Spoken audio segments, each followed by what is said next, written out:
Hey guys, welcome to Asymptote. This is Amit Jal and today's lecture will be on solenoid. So, it is very interesting and yet very important topic. So, before discussing solenoid, let me discuss what we are gonna discuss today. So, first of all, I will tell you what is solenoid and how its magnetic field will appears to be, and later on we'll derive the expression of the magnitude of a magnetic field on the axis of a solenoid using both Ampere's second law and Biot-Savart law. So what is solenoid? Solenoid actually is an electromagnet or an artificial magnet, and almost all the properties of a solenoid closely resembles to that of a bar magnet, except that the fact that bar magnet is a natural magnet and solenoid is an artificial magnet that can be turned off and on because it depends on the circulating currents through its coil. So solenoid consists of a large number of insulating coils that are closely wound in the form of a helix, and they are so closely wound so that we can get the strong and uniform magnetic field inside the solenoid, and as a result of it get at the result of it we'll get the magnetic field right outside the right outside the solenoid, in the middle of a solenoid, almost zero or negligible. So which will help us deriving the expression using Ampere's second law. So we'll see how that will be, and before that let's see how solenoid looks alike. This is a helical structure like this, which will be closely wound in the form of a helix and well insulated from each other and very tightly wound like this. Current will be going like this I. This is battery applied V, and will current will be coming out of here like this I. अगर ये anti clockwise या clockwise direction में होगा, current अगर clockwise direction में होगा तो यहाँ से पोलैरिटी क्या होगी? सोलेनॉइड की पोलैरिटी होगी south pole. Similarly, the current will be anti-clockwise from this side, this face. तब पोलैरिटी होगी नॉर्थ पोल. ठीक है. If you put a compass needle around this solenoid, the point of compass needle from here will point toward this direction, which shows the repulsion due to a repulsion to the north pole of a solenoid for the north pole of a compass needle. So the magnetic field lines will appears like this. It will enter here at south pole and will emerge out of north pole. Similarly, all the magnetic field will be going like this, which appears exactly similar to that of a bar magnet. Bar magnet में भी इसी तरह magnetic field होती है. ठीक है. Now let's assume that we cut a section out of this coil, this helical structure, to have a close look on how the current is coming out of here and how the magnetic field is moving in the solenoid. So the direction will be like this. अगर let's see, अगर current में यहाँ से एक section काटेंगे, ऐसे एक section हम यहाँ से काटेंगे, which is assumed that cannot be done practically, so we are just assuming that. अगर मैं वहाँ से एक सेक्शन काटूंगा तो अगर करंट की डायरेक्शन वहाँ से, करंट की डायरेक्शन अगर क्लॉकवाइज है ऐसी, तो अपर सेक्शन में करंट की डायरेक्शन ऐसी होगी, डॉट मतलब अपवर्ड, ओके, लाइक दिस, ठीक है। तो यहां से मैग्नेटिक फील्ड की डायरेक्शन क्या होगी, anti clockwise,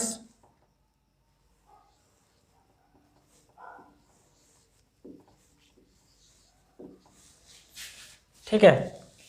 so the magnetic field will be the vector sum, so magnetic field will be the vector sum of the magnetic field, like उसी तरह यहां से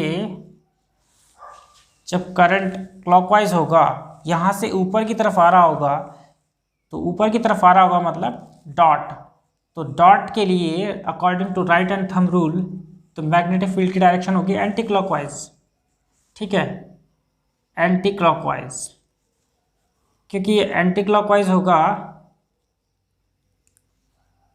तो यहां से जब करंट की डायरेक्शन यहां से ऊपर आएगा तो कॉइल का ये आधा सेक्शन है, नीचे की किस तरफ जा रहा होगा करंट, नीचे की डायरेक्शन होगी, ये होगी tail, downward, downward to the plane, like this, ऐसे।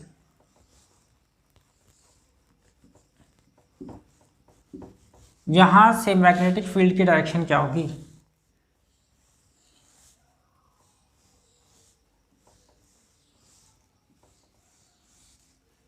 ये होगी क्लॉकवाइज, क्योंकि डाउनवर्ड है, डाउनवर्ड के लिए राइट एंड थंब रूल के अकॉर्डिंग क्लॉकवाइज डायरेक्शन होगी मैग्नेटिक फील्ड की, क्योंकि डायरेक्शन क्लॉकवाइज है तो all the magnetic field of a solenoid is the vector sum of all the magnetic field of respective turns, तो इसकी डायरेक्शन होगी clockwise. Similarly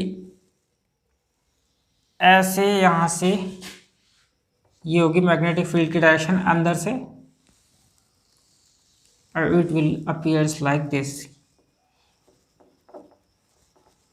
कभी आपस में टच नहीं करेंगे, ऐसे।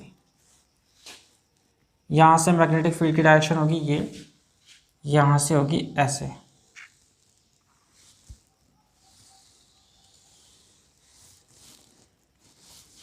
it will be clockwise, so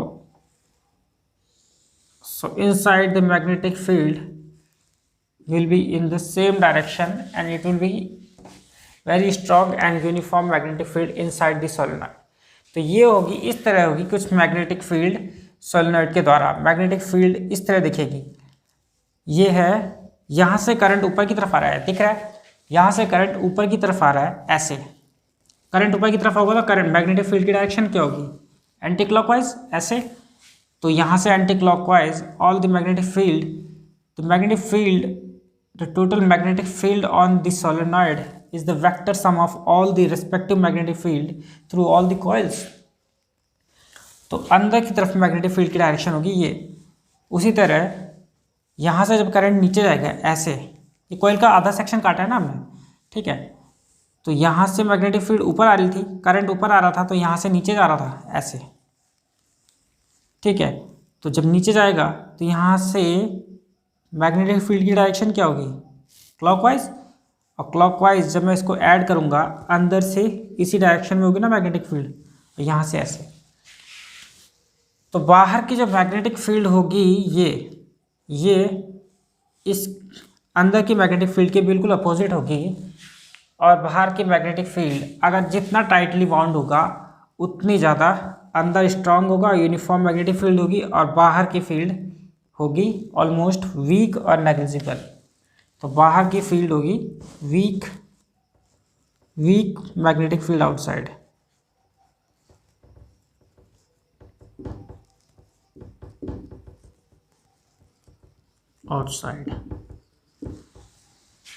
ठीक है।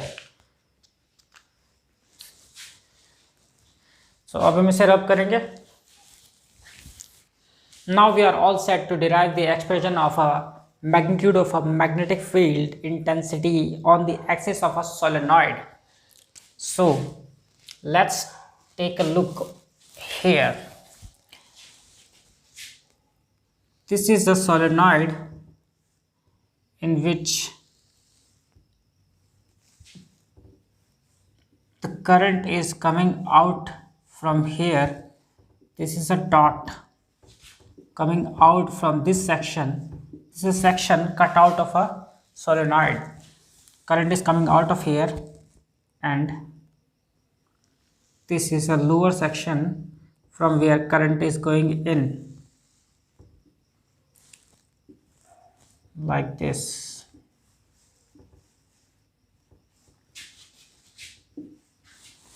Current is going in, that means tail of downward the current. Downward shows, cross shows the downward direction of a current, and dot shows the upward direction of a current. So magnetic field direction will be, as we know that magnetic field direction will be in this direction inside of solenoid.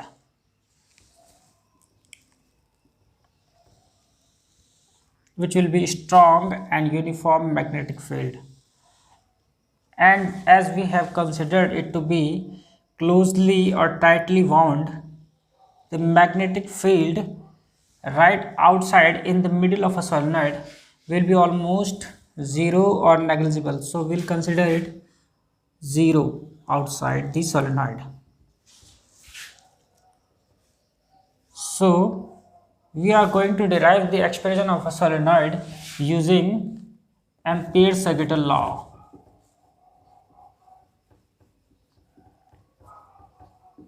Ampere's Sagittal law.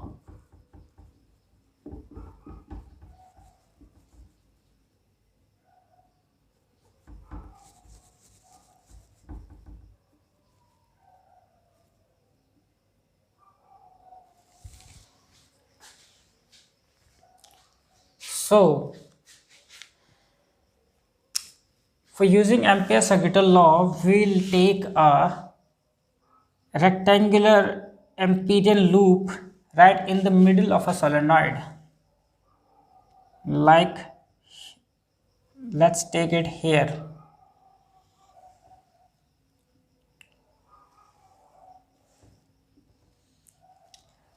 The length of a solenoid of a side of this Amperian loop will be L.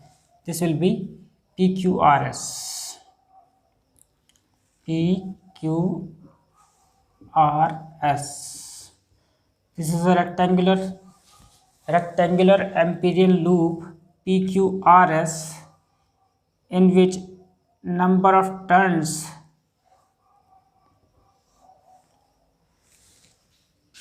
and the length of this Amperian loop will be L.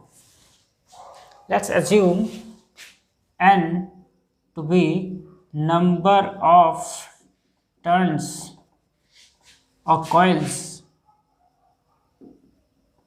per unit length.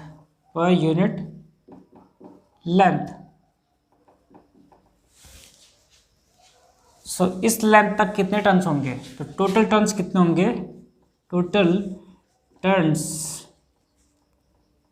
In length, total lengths to the length L will be NL. इस Amperian loop तक कितने turns होंगे, यहाँ पर number of turns है, बहुत सारे turns हैं, ऐसे हमें पता है सोलेनॉइड है, नंबर ऑफ टर्न्स होंगे, तो यहाँ पर इस लेंथ तक कितने टर्न्स होंगे, अगर n है नंबर ऑफ टर्न्स पर यूनिट लेंथ, तो L लेंथ तक कितने टर्न होंगे, NL. ठीक है, so we will calculate the magnetic field in this whole rectangular loop. This is Amperian loop, as we know from previous videos. Amperian loop.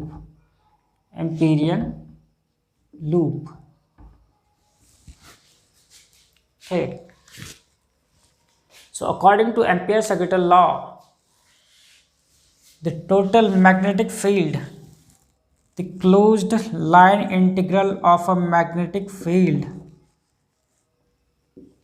will be equal to the mu naught times the total current inside the loop. तो यहाँ पर ये क्या है, close line integral of a magnetic field will be under this loop P Q R S, close line integral under this loop of a magnetic field, ठीक है।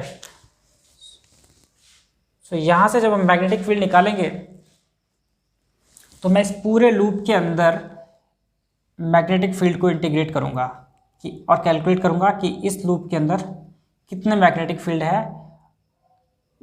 और देखेंगे कि इस लूप में कितना करंट जा रहा है। अगर I be the current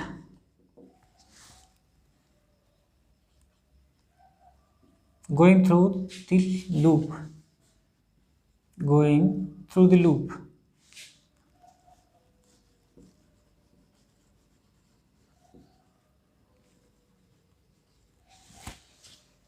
अब हम डिराइव करेंगे एक्सप्रेशन। तो close line integral of a magnetic field for the loop P Q R S will be this. अगर ये पी क्यू आर एस है, P Q R S B dot D L,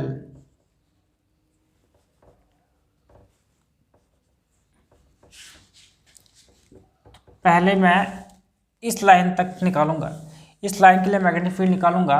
तो P to Q integrate करेंगे, P to Q B dot D L plus integration Q to R of B dot D L plus integration of R to S B dot D L.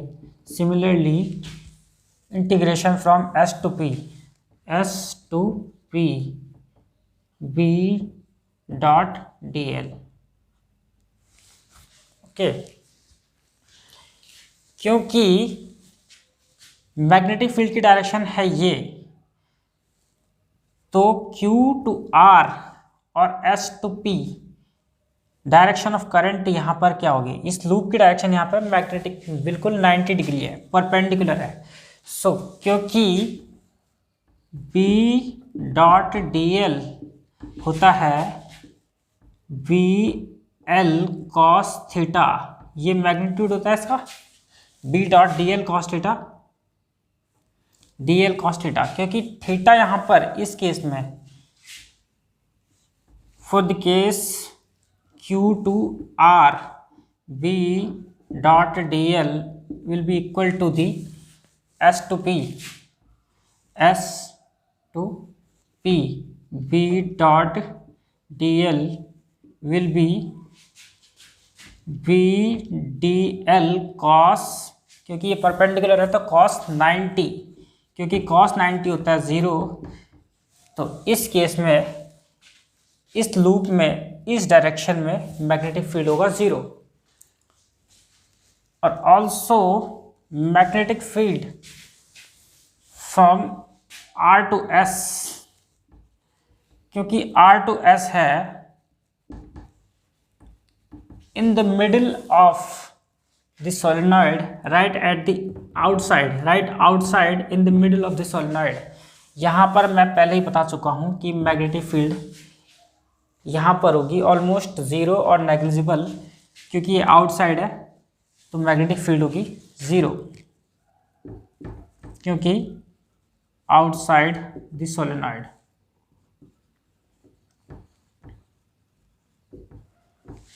तो अब हमारे पास हो चुका है, ये हो चुका है कट, ये हो गया है 0, Q to R R to S ये भी हो चुका है 0, और S टू P हो चुका है 0। तो हमारे पास बचेगा सिर्फ ये। तो जब मैं इसको इंटीग्रेट करूँगा तो मेरे पास आएगा integration from P to Q B अब मैं इसको मैग्नीट्यूड में लूँगा तो पी डी एल कॉस 0 जो कि होगा B integration of D L. दिख रहा है? इसको यहाँ लिख लेते हैं, इसको नोट कर लिया होगा तो इसको यहाँ, क्योंकि integration from P to Q होगा पी डी एल कॉस 0, क्योंकि ये मैग्नेटिक फील्ड की डायरेक्शन में है, direction of magnetic field will be this, और लूप की डायरेक्शन भी होगी ये, तो कॉस जो एंगल होगा वो होगा 0, तो कॉस 0 होगा 1, तो यहाँ पर होगा B integration of D L, और along this line the integration of dl will be bl. So according to the Ampere's circuital law, the closed integral of magnetic field, the closed line integral of magnetic field will be mu naught times the total current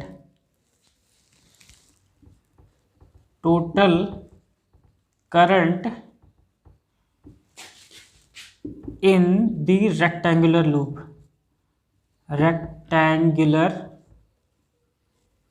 loop, इस पूरे rectangular current के अंदर कितना current जा रहा है वो होगा, क्योंकि इसका इंटीग्रेशन निकल चुका है बी एल, और ये होगा mu not times the total current.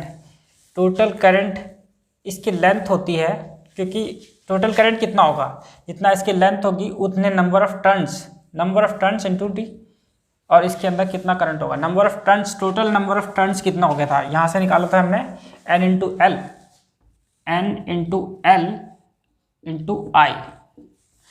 So B is equal to होगा mu naught n into I. So ये होगी magnetic field due to a solenoid on the axis of a solenoid. ठीक है, L से L cancel हो जाएगा, V is equal to होगा mu not N I. N L क्यों आया, क्योंकि लूप की लेंथ है L और नंबर ऑफ टर्न्स पर यूनिट लेंथ थी N। सो इस लेंथ तक N की नंबर ऑफ टर्न्स कितने होंगे, N इंटू एल, तो एन एल, तो इसमें पूरा जो टोटल करंट होगा वो होगा N into L into I. So L से L कैंसिल हो जाएगा, B is equal to mu not I. ये होगा मेरे पास final expression due to the ampere circuital law in the axis of a magnetic field, in the axis of a solenoid. ठीक है, अब हम निकालेंगे एम्पियर सर्किटल लॉ, अब हम निकालेंगे बायोट-सावर्ट लॉ से magnetic field at the centre of a solenoid. ठीक है, so now we'll derive the expression of a magnitude of a magnetic field on the axis of a solenoid using Biot-Savart law. So using Biot-Savart law,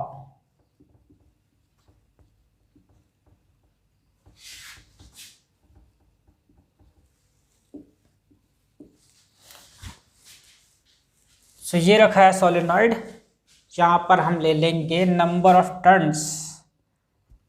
अगर ये ले लेंगे, ये एक coil है, मैं ये कॉइल ले लेंगे ऐसे,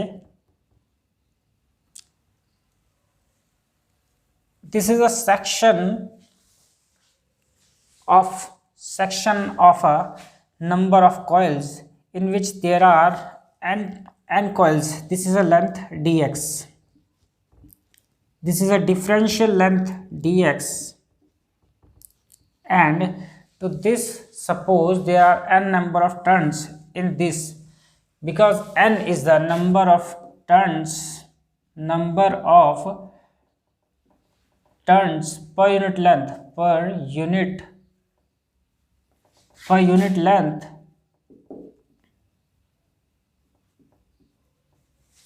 तो dx लेंथ तक नंबर ऑफ टर्न्स कितने होंगे, तो नंबर ऑफ टर्न्स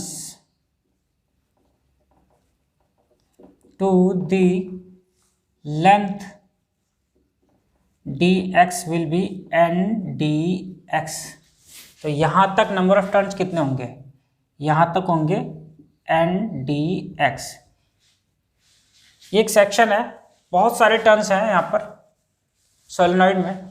मैंने इस सेक्शन के टर्न्स ले लिए, ठीक है। यहाँ से इस पॉइंट से एन डी एक्स से मुझे यहाँ पर इस पॉइंट पर कितना मैग्नेटिक फील्ड निकलेगा, इतने नंबर ऑफ टर्न्स है। तो ये हैं कॉइल्स ऐसे, ठीक है, बहुत सारी कॉइल्स रखी हैं यहाँ पे ऐसे। Number of N D X, छोटा सा पार्ट है डी एक्स, डिफरेंशियल लेंथ है, उसमें कुछ कॉइल्स आ चुके हैं मेरे हाथ में, ठीक है। उस कॉइल से पहले मैं इस पॉइंट पर मैग्नेटिक फील्ड निकालूंगा, बाद में इस पूरी लेंथ पर इंटीग्रेट कर दूंगा, इस पूरी सोलेनॉइड की लेंथ तक, ठीक है। तो मुझे मैग्नेटिक फील्ड निकालनी है यहाँ से ऐसे ऐसे, सॉरी, पूरी लेंथ से ऐसे, ठीक है। मान लेते हैं इसका रेडियस है a, यहाँ से लेके यहाँ तक कॉइल का रेडियस होगा a, ठीक है, और ये डिस्टेंस है x, ठीक है। तो बायोट-सैवर्ट लॉ में हमने पढ़ा था the magnetic field on the axis of a circular coil carrying current will be, क्योंकि सर्कुलर कॉइल है और इसकी एक्सिस पर मुझे मैग्नेटिक फील्ड निकालना है यहाँ पे, तो सर्कुलर कॉइल कैरिंग करंट के थ्रू की वजह से इस पॉइंट पर जो मैग्नेटिक फील्ड आती थी वो आई थी हमारे पास B is equal to mu not I A square n upon 2a square plus x square की पावर 3/2, ये आई थी, ठीक है। तो इस रिजल्ट का यूज़ करके मैं यहाँ पर मैग्नेटिक फील्ड निकालूंगा ड्यू टू सोलेनॉइड। सो मेरे पास क्या है, n यहाँ पर मेरे पास है कैपिटल N, मेरे पास, मैं इसको लूँगा dB, इसी को इंटीग्रेट करना है मुझे, तो ये होगा मेरे पास mu not I A square, क्योंकि n यहाँ पर अगर n है number of turns to the length dx, तो इतने नंबर ऑफ टर्न्स के लिए मैं लिखूंगा n dx, और नीचे होगा 2 into A square plus x square to the power 3/2। मुझे इसे इंटीग्रेट करना है इस पूरी लेंथ तक, ठीक है। तो अब मुझे इस पूरी लेंथ के लिए इंटीग्रेट करना होगा, तो पहले मुझे ये देखना होगा कि यहाँ से यहाँ तक कितनी लेंथ होगा, मुझे क्या इंटीग्रेट करना होगा। इसको निकालने के लिए मैं इसे सिंपली एंगल्स में चेंज कर दूंगा। मैं यहाँ से लूँगा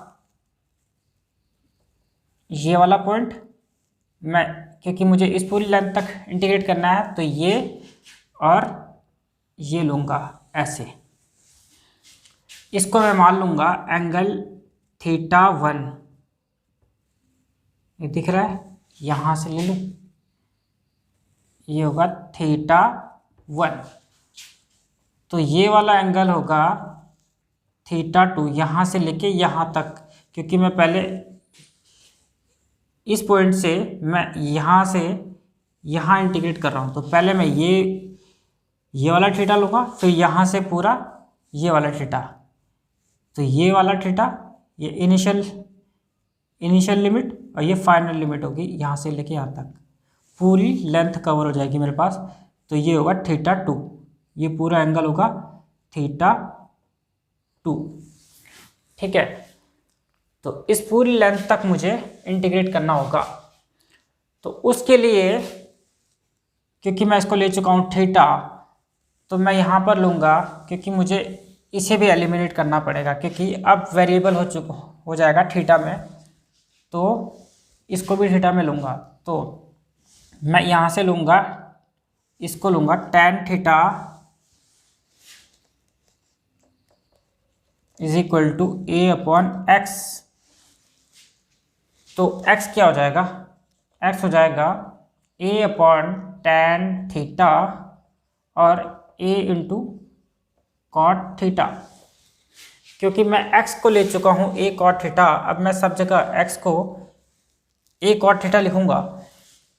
तो क्योंकि मैं चेंज कर चुका हूँ वेरिएबल, तो मुझे वेरिएबल अगर मैंने थीटा लिया है, पहले x था, वेरिएबल x था, अब मैं जब इसको थीटा में चेंज करूंगा तो मुझे इसकी लिमिट्स भी चेंज करनी पड़ेंगी। पहले ये पूरी लेंथ के लिए था, अब मैं एंगल पे करूंगा, तो यहाँ से वेरिएबल चेंज करने के लिए dx का क्या होगा, dx होगा minus a cosec square theta, cot x का differentiation minus a cosec square theta D theta.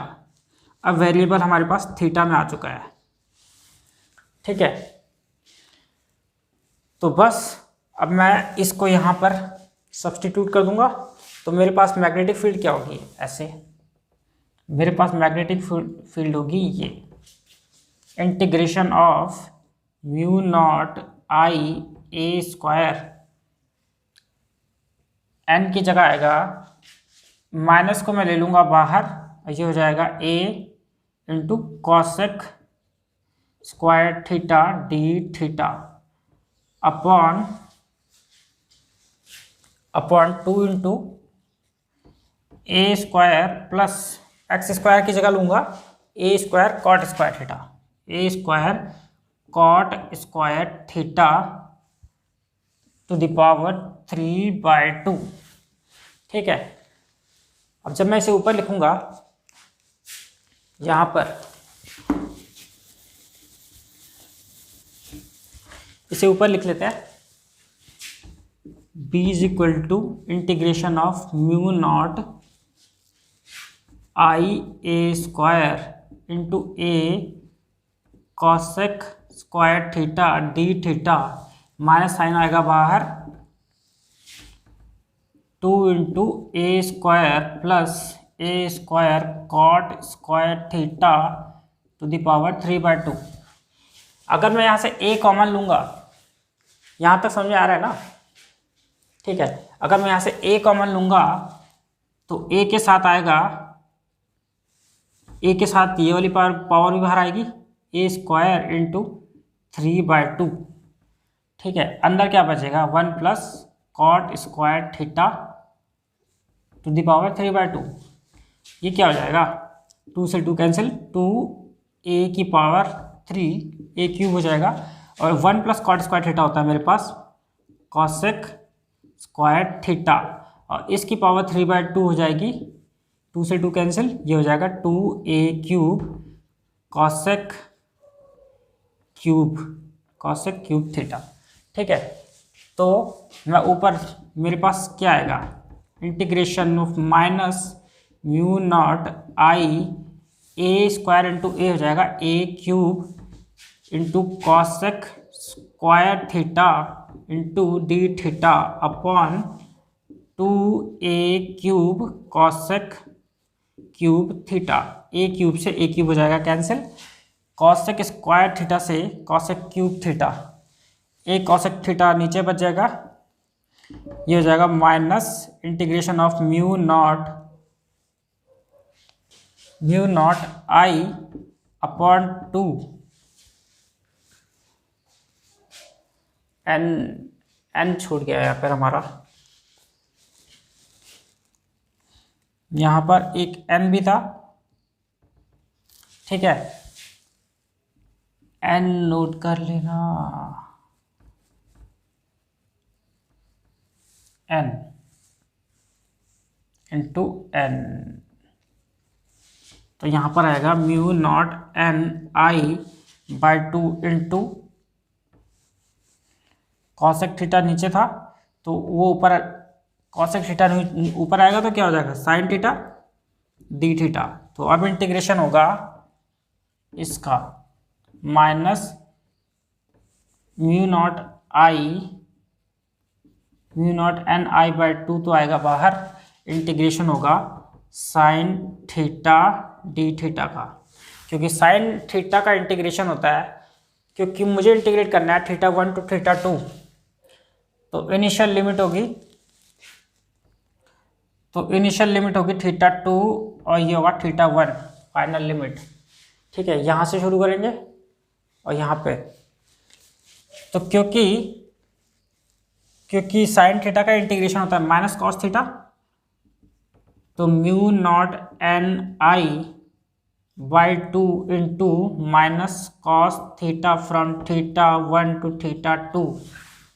अब मेरे पास हो जाएगा, जो एक्सप्रेशन मेरे पास होगी वो होगी ये,